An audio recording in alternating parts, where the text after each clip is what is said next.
दोस्तों, Delhi police exam 1 दिसंबर 2023 का first shift समाप्त हो चुका है। और दोस्तों, 1 दिसंबर 2023 के फर्स्ट शिफ्ट में जीके जीएस के सेक्शन से जो भी प्रश्न पूछे गए हैं, इस वीडियो में मैं डिस्कस करने वाला हूं। तो साथियों, आज का पहला प्रश्न पूछा गया था, the race of my life है नामक पुस्तक के लेखक कौन है? तो साथियों, the race of my life है नामक पुस्तक के लेखक है मिल्खा सिंह हैं। नेक्स्ट क्वेश्चन है, भारत में आधुनिक नृत्य के पिता के रूप में किसे जाना जाता है? तो साथियों, आपसे पूछा गया था कि भारत में आधुनिक नृत्य के पिता के रूप में किसे जाना जाता है? तो साथियों, यह उदय शंकर को जाना जाता है। ओके फ्रेंड्स, नेक्स्ट क्वेश्चन है, बहमनी साम्राज्य की स्थापना के समय दिल्ली का शासक कौन था? तो साथियों, बहमनी साम्राज्य की स्थापना के समय दिल्ली का शासक है मोहम्मद बिन तुगलक था। ओके फ्रेंड्स, इसको आप याद रखिएगा।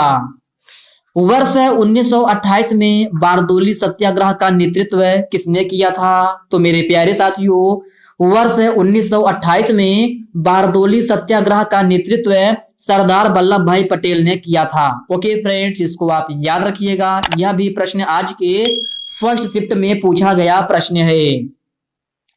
भारतीय संविधान का कौन सा अनुच्छेद सामान्य नागरिक संहिता से संबंधित है? तो साथियों, आपसे पूछा गया था कि भारतीय संविधान का कौन सा अनुच्छेद सामान्य नागरिक संहिता से संबंधित है? तो साथियों, यह अनुच्छेद 44 है।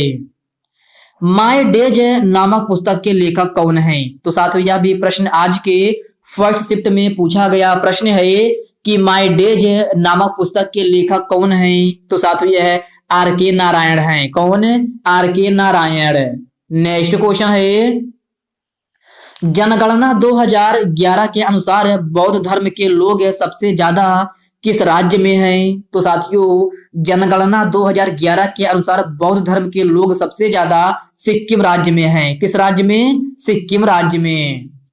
Squash rackets federation of India का मुख्यालय कहाँ स्थित है? तो साथियों, आपसे पूछा गया था कि squash rackets federation of India का मुख्यालय कहाँ स्थित है? तो साथियों, यह चेन्नई में स्थित है। कहाँ? चेन्नई में। भारत का कौन सा स्टेडियम है दुनिया का दूसरा सबसे बड़ा फुटबॉल स्टेडियम है? तो मेरे प्यारे साथियों, आपसे पूछा गया था कि भारत का कौन सा स्टेडियम है दुनिया का दूसरा सबसे बड़ा फुटबॉल स्टेडियम है? तो साथियों, यह साल्ट लेक स्टेडियम है, जो कि कोलकाता में स्थित है। कहाँ? कोलकाता में। ओके फ्रेंड्स, इसको भी आप याद रखिएगा। राजस्थान का पुष्कर मेला का आयोजन किस माह में होता है? तो साथियों, राजस्थान का पुष्कर मेला का आयोजन जो है कार्तिक माह में होता है। किस माह में? कार्तिक माह में। ओके फ्रेंड्स, इसको आप याद रखिएगा। यह भी प्रश्न आज के फर्स्ट शिफ्ट में पूछा गया प्रश्न है। नेक्स्ट क्वेश्चन है, नर्मदा नदी के ऊपर के क्षेत्र को क्या कहा जाता है? तो साथियों, आपसे पूछा गया था कि नर्मदा नदी के ऊपर के क्षेत्र को क्या कहा जाता है? तो साथियों, इसे नर्मदा घाटी कहा जाता है। क्या? नर्मदा घाटी। ओके फ्रेंड्स, इसको आप याद रखिएगा। यह भी प्रश्न आज के फर्स्ट शिफ्ट में पूछा गया प्रश्न है।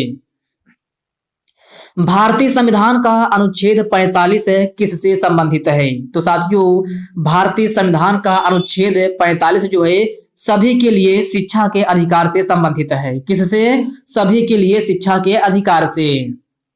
पंडित रविशंकर का संबंध किस वाद्य यंत्र से है? तो मेरे प्यारे साथियों, आपसे पूछा गया था पंडित रविशंकर का संबंध किस वाद्य यंत्र से है? तो साथियों, यह सितार वादक हैं। और साथियों, अगर आपसे पूछा जाए कि उस्ताद बिस्मिल्लाह खान का संबंध किस वाद्य यंत्र से है? तो साथियों, यह शहनाई वादक हैं। ओके फ्रेंड्स, इस पॉइंट को भी आप अच्छे से जरूर याद रखिएगा।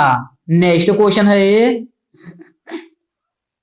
क्रिकेट पिच की लंबाई कितनी होती है? तो साथियों, क्रिकेट पिच की लंबाई जो है 22 यार्ड होती है। कितनी? 22 यार्ड है। और साथियों, अगर आपसे मीटर में पूछा जाए कि क्रिकेट पिच की लंबाई कितनी होती है, तो मीटर में जो है 20.12 मीटर होता है। कितना?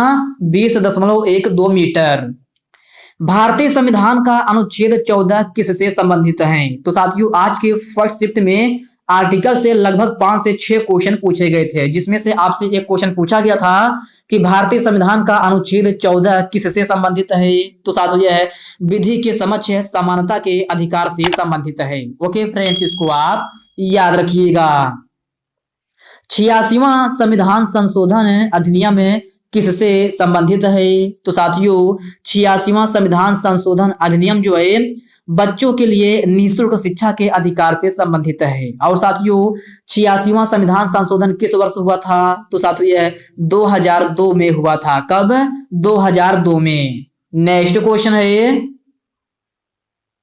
हर्षवर्धन को पुलकेशिन द्वितीय ने हराया था, वह किस वंश का था? तो साथियों आपसे पूछा गया था कि हर्षवर्धन को पुलकेशिन द्वितीय ने हराया था, वह किस वंश का था? तो साथियों वह जो है चालुक्य वंश का था। ओके फ्रेंड्स, इसको आप याद रखिएगा। यह भी प्रश्न जो है आज के फर्स्ट शिफ्ट में पूछा गया प्रश्न है।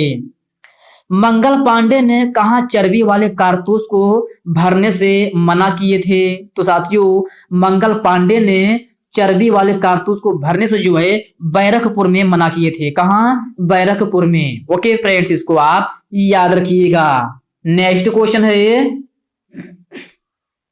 भारतीय क्रिकेट खेल किस संस्था से संबंधित है? तो साथियों यह भी प्रश्न जो है आज के फर्स्ट शिफ्ट में पूछा गया प्रश्न है कि भारतीय क्रिकेट खेल किस संस्था से संबंधित है? तो साथियों यह अंतरराष्ट्रीय क्रिकेट परिषद अर्थात आईसीसी संस्था से संबंधित है। अपराधी मामले में अपील पर सर्वोच्च न्यायालय के अपीलीय क्षेत्राधिकार है भारतीय संविधान के किस अनुच्छेद में है? तो मेरे प्यारे साथियों आपराधिक मामले में अपील पर सर्वोच्च न्यायालय के अपीलीय क्षेत्राधिकार जो है भारतीय संविधान के अनुच्छेद 134 में है। किसमें? अनुच्छेद 134 में। ओके फ्रेंड्स, इसको भी आप अच्छे से जरूर याद रखिएगा। नेक्स्ट क्वेश्चन है, प्रोकैरियोटिक कोशिकाओं में क्या नहीं होता है? तो साथियों आपसे पूछा गया था कि प्रोकैरियोटिक कोशिकाओं में क्या नहीं होता है। तो साथियों प्रोकैरियोटिक कोशिका में जो है कोशिकांग नामक ये जो है कोशिकांग नहीं होता है, जो कि आपके ऑप्शन में भी दिया गया था और यही आपका सही आंसर हो जाएगा। झांसी की रानी रेजिमेंट का नेतृत्व किन 2 महिलाओं ने किया था? तो साथियों झांसी की रानी रेजिमेंट का नेतृत्व जो है जानकी अथिनिप्पन और लक्ष्मी स्वामीनाथन ने किया था। किसने? जानकी अथिनिप्पन और लक्ष्मी स्वामीनाथन ने। नेक्स्ट क्वेश्चन है, उपाधियों का अंत किस अनुच्छेद के तहत किया गया था? तो साथियों आपसे पूछा गया था कि उपाधियों का अंत भारतीय संविधान के किस अनुच्छेद के तहत किया गया है? तो साथियों यह अनुच्छेद 18 के तहत किया गया है। ओके फ्रेंड्स, नेक्स्ट क्वेश्चन है, सबसे पुराना पेड़ किसे माना जाता है? तो साथियों यह भी प्रश्न स्टूडेंट के द्वारा बताया गया प्रश्न है कि यह भी प्रश्न जो है आपके फर्स्ट शिफ्ट में पूछा गया प्रश्न है कि सबसे पुराना पेड़ जो है किसे माना जाता है? तो साथियों यह जिंको को माना जाता है। किसको? जिंको को। अगला प्रश्न है, राजस्थान के किस लोक नृत्य में नकली घोड़े का प्रयोग किया जाता है? तो साथियों आपसे पूछा गया था कि राजस्थान के किस लोक नृत्य में नकली घोड़े का प्रयोग किया जाता है? तो साथियों यह कच्छी घोड़ी लोक नृत्य है, जिसमें जो है आपका नकली घोड़े का प्रयोग किया जाता है। और साथियों यह नृत्य जो है राजस्थान के केवल पुरुषों द्वारा किया जाने वाला एकमात्र नृत्य है, तो इसको भी आप याद रखिएगा। कंप्यूटर में किसी शब्द को कॉपी करने के लिए किस शॉर्टकट का प्रयोग करते हैं? तो साथियों यह भी प्रश्न आज के फर्स्ट शिफ्ट में पूछा गया प्रश्न है कि कंप्यूटर में किसी शब्द को कॉपी करने के लिए किस शॉर्टकट का प्रयोग करते हैं? तो साथियों यह कंट्रोल सी का जो है प्रयोग करते हैं। किसका? कंट्रोल सी का। और साथियों इसी कंट्रोल सी द्वारा कॉपी किए गए शब्द को पेस्ट करने के लिए जो है आपका कंट्रोल प्लस बी का प्रयोग करते हैं। तो आपका पेस्ट का पूछा जाए तो पेस्ट का आपका होगा control plus B. Control plus B के द्वारा कंट्रोल सी में कॉपी किए गए अक्षर को जो है पेस्ट करने के लिए शॉर्टकट की का प्रयोग करते हैं। नेक्स्ट क्वेश्चन है, साथियों अगला प्रश्न जो पूछा गया था वह यह प्रश्न था कि जीडीपी और जीएनपी से संबंधित कुछ प्रश्न था, लेकिन क्वेश्चन का लैंग्वेज जो है क्लियर नहीं हो पाया था, तो स्टूडेंट जो है उन क्वेश्चन को नहीं बता पाए हैं।